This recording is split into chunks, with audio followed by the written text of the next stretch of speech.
Ma, anong gibo mo po dyan sa manok, ma? Anggot ang kapukay ni Papa. Kakabakal ko ta. Ano, pang bakal pa ni panira. Sulo-sulo na lang pati po yung manok. Ma, ano mo po yan? Itatao ko kay Papa mo sa Valentine. Ireregalo ko.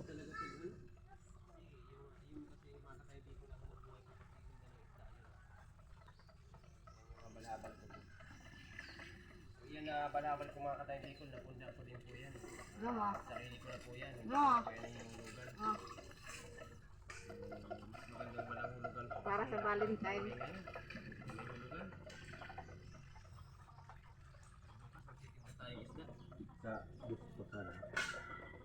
Abo mo? O di dai. Abo mo itaw ko inikip pa di.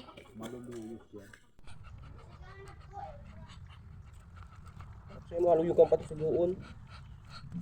Uya na! Uya na! Uya na! Uya na! Bang!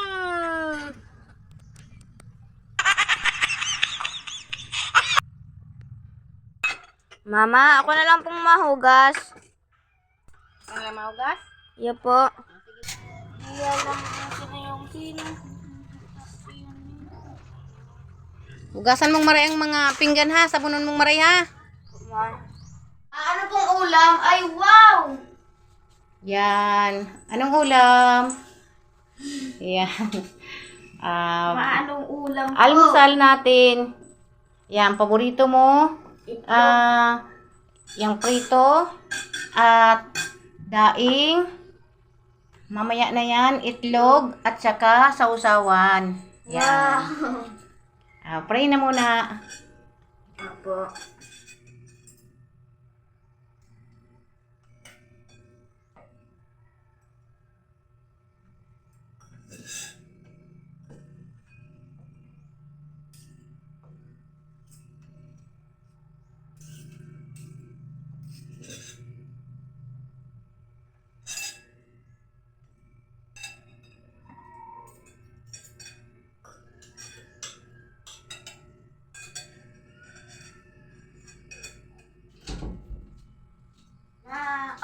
Ito ang mga nakukuha sa tubig tabang sa gitna ng palayan.